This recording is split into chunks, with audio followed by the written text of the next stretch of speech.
berpegang pada client CAA. Ya, C-nya itu kredensial. Sorry. Ini apa? Triad CAA, confidentiality, kerahasiaan, kemudian I-nya integrity dan A-nya availability atau ketersediaan. Kerahasiaan artinya ini memastikan bahwa setiap informasi yang sensitif itu hanya dapat diakses oleh orang yang berwenang. Saya langsung kasih contoh. Di Linux itu kan multi user. Satu sistem bisa diakses oleh beberapa user sekaligus. Bisa lewat SSH, bisa direct connection. Karena banyak user kayak gini, misalnya untuk kamu nambahin user di PC yang sama padahal itu punya orang, karena banyak user itu kan memungkinkan satu folder itu diakses oleh banyak orang, padahal kan hasilnya nggak boleh karena setiap folder itu punya privasinya sendiri-sendiri. Makanya itu ada nambahin user. Selain nambahin user juga bisa memodifikasi mode aksesnya agar folder tertentu itu hanya boleh diakses oleh user tertentu saja, tidak untuk publik yang dibuat dalam mode aksesnya. Kemudian integrity, menjaga keakuratan dan kelengkapan data dengan melindungi dari modifikasi dan penghapusan yang tidak sah. Ciri-ciri data yang berintegritas itu antara kalau misalnya kita copy satu file dengan file yang kedua itu sama, plug. Dilihat dari checksumnya. Kamu pernah download ISO misalnya, ISO dari Ubuntu server atau server Ubuntunya di sana, ukurannya sekian. Terus kemudian kamu download, itu harus sama kan ukurannya? Itu paling gampang. Terus kemudian di sana juga menyediakan checksum. Checksum itu bisa kamu bandingkan dengan checksum yang ada di PC-mu. Gak boleh ada satu karakter pun yang berbeda. Kalau ada yang berbeda itu bisa memungkinkan data tersebut tidak terintegriti, tidak memiliki integritas. Atau sederhana gini, di sana ukurannya 3 GB, kamu download jadi 2,2, kan ukurannya berkurang banget. Apakah ini file yang sama? Pertanyaannya kan gitu. Di sana 3 GB masuk ke kamu jadi 2,2 doang. Apakah file yang sama? Bisa jadi mungkin file yang sama, tapi ada tapinya. Korup. Kalau korup tidak bisa dipakai, tidak sesuai peruntukannya dengan yang diupload di server Ubuntu kan gitu. Itu harus terintegrity. Harus memiliki integrity. Kemudian yang ketiga adalah availability ya, atau ketersediaan. Memastikan bahwa pengguna yang berwenang itu dapat mengakses data atau sumber daya jaringan kapanpun dibutuhkan. Tadi kamu punya folder di server tertentu. Folder yang kamu buat itu sudah diisikan file folder beberapa. Kemudian kamu close, beberapa waktu kemudian akan akses ke folder itu lagi. File yang sama, folder yang sama yang tadi itu harus ada, masih tersedia, tidak ada perubahan, tidak ada yang menghapus, tidak ada yang menambahkan. Itu availability. Kalau misalnya ada perubahan, saya tidak merasa menghapus ini, saya tidak merasa menambahkan ini, ada kemungkinan orang lain yang menambahkannya. Nah kalau ada orang lain yang menambahkan itu berarti kan ada intervensi. Kira-kira aman nggak folder itu untuk jadikan file atau tempat untuk menyimpan data rahasia? Sudah tidak aman lagi. Itu artinya tidak available lagi. Ada kemungkinan ada yang memasukinya. Ancamannya banyak ya. Salah satunya adalah DDoS, kemudian phishing, ada malware. Mana yang kalian nggak paham dari DDoS, phishing dan malware?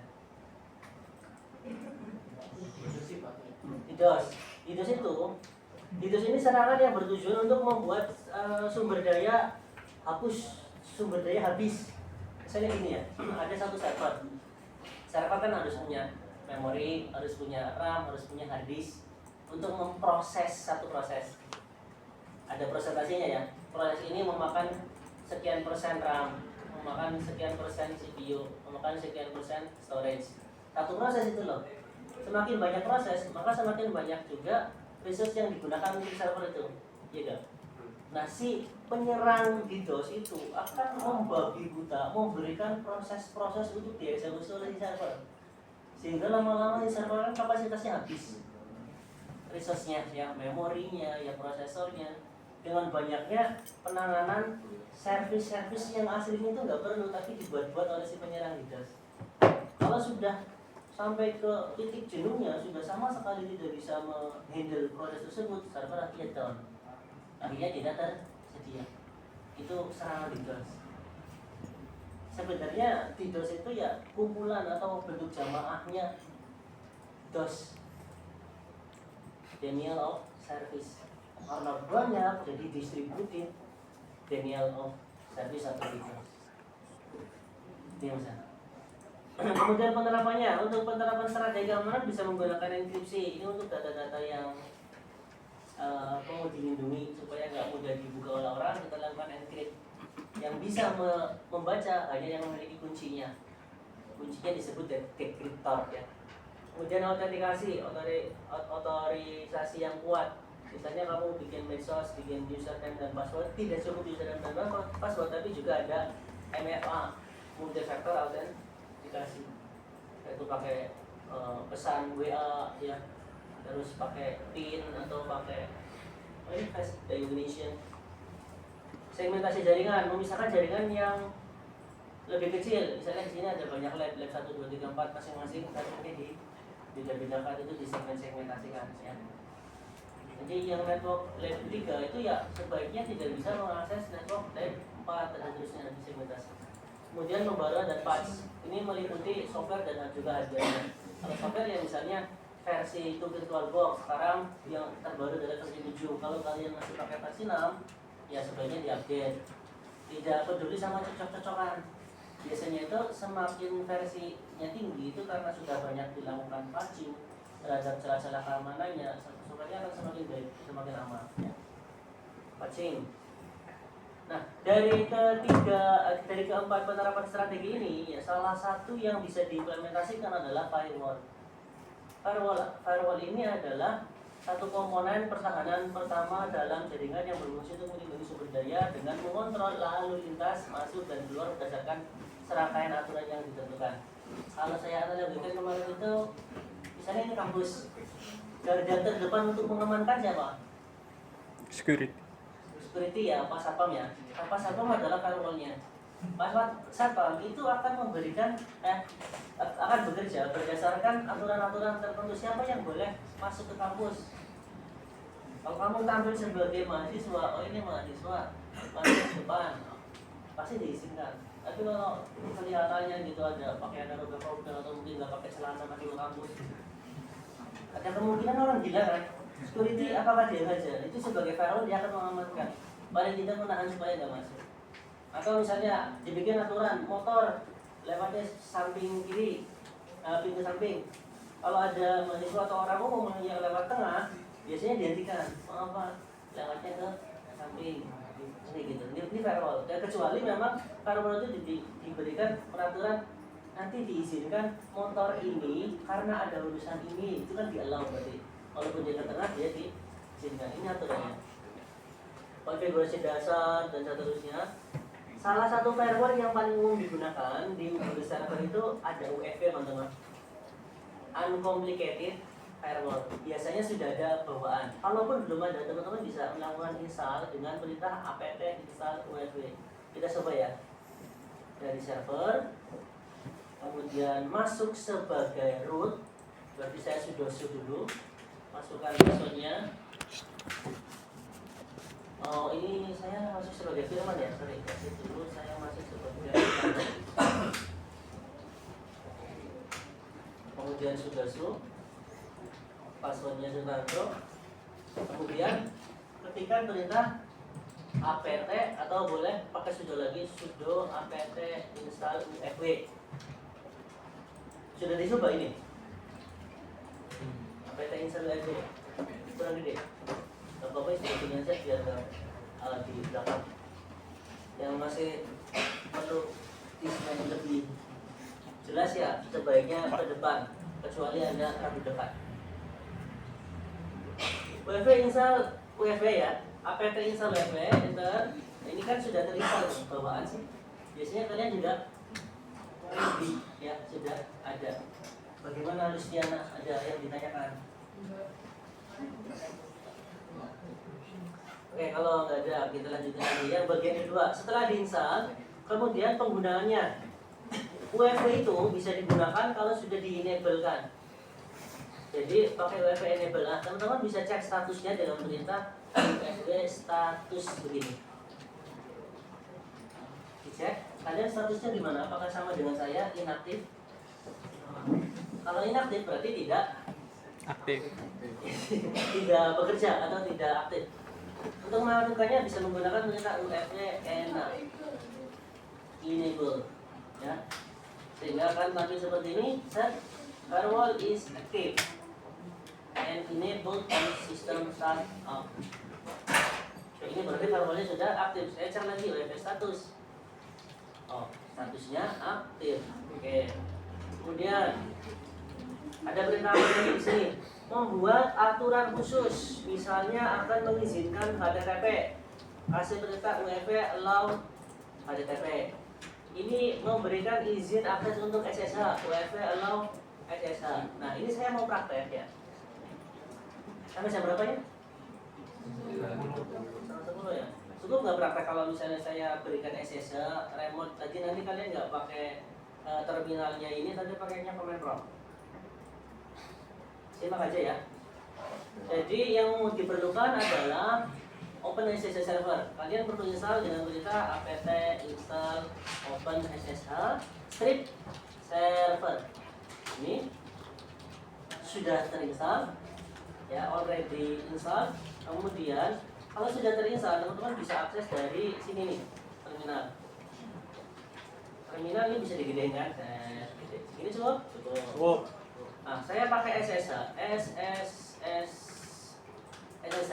kemudian username-nya nama saya @192.168.103.109. Ini ID saya.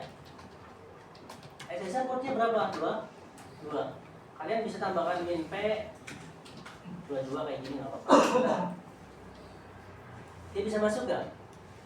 Enggak. Ini kan mau permisi ya, mau masuk ke server lewat pintu. Servernya ada apa enggak? Ada atau enggaknya itu dari ping. Kalau dari reply berarti servernya ada. Ada, belum tentu boleh kita masuk. Ini ternyata nggak boleh masuk. Kenapa? Mungkin kita comment prompt-nya itu masih dianggap orang asing. Lu siapa mau masuk-masuk dari firewall? Karena firewall tadi sudah aktif kan? Maka kita perlu mengizinkan akses SSH port 22 agar diizinkan. Kita coba SSH-nya, saya masuk ke server lagi. Tadi perintahnya apa ya untuk mengizinkan? Pakainya allow. Ini contohnya nih. UFW allow SSH. Ketikkan di sini UFW spasi allow spasi SSH, enter. Full edit, boleh dicek UFW statusnya gini. Ya. Bagian bawah itu 22 TCP allow. Nah, karena sudah allow, kita mau coba lagi. Dari sini perintah yang sama ya, SSH username @alamat IP min p22, enter. Nah, ada respon. Tinggal satu lagi minta passwordnya. Kita masukin passwordnya 123 macam mana. Enter. Oh, nah. Sekarang teman-teman bisa akses remote server lewat SSH. Ini bahkan kalau misalnya kita exit ini ya, ini kan Linux-nya cuma tampilan seperti ini, yang penting dia nyala saja, kita bisa melakukan konfigurasi perubahan server lewat command prompt melalui SSH. Misalnya apa? Mau update sudo apt update, mungkin passwordnya, mungkin bisa. Dan ini bisa bekerja dari jarak jauh ya. Kalau servernya lagi ada di Tegal, kamu lagi jalan-jalan ke Bali, asal ada koneksi, bisa kita lakukan konfigurasi server kita yang ada di Tegal, meskipun kalian lagi ada di Bali. Nah, ini lebih aman ya. Nah, tapi begini teman-teman, ada sebuah isu, waktunya habis. Ada sebuah isu bahwa port SSH atau port 22 itu sudah terlalu umum dan menjadi target penyerangan hacker. Pertanyaan saya, bagaimana mengamankan SSH tanpa mengakses lewat port 22?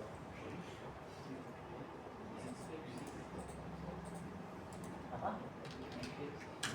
SSH itu sudah terenkripsi ya, dulu telnet shell. Yang menjadi target serangan adalah port 22. Bagaimana kita bisa akses SSH tanpa lewat port 22?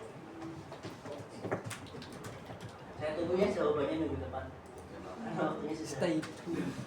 Kalau yang perlu pertanyaan lagi ya saya kayaknya tanya lewat WA atau grup ini gimana paling ngomongin ini gimana tanpa menjelaskan subjeknya itu kan kurang jelas. Silahkan bawa saja laptopnya, saya ada di ruang server ya. Ya Pak, bukan Pak dilanjutkan. Misalnya kamu ada teman yang lebih ini ya lebih nyaman kan buat memperbaiki masalah itu bisa sama teman. Terima kasih untuk hari ini teman-teman. Mohon maaf kalau ada yang kurang berkenan ya. Saya harap perkuliahan ini bisa memberikan manfaat untuk kita bersama.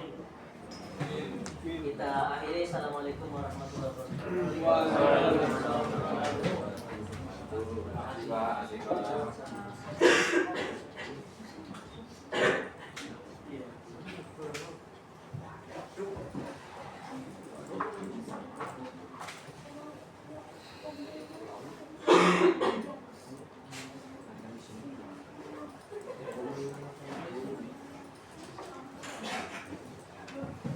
Absen aman ya, ini nggak ada yang kelewat.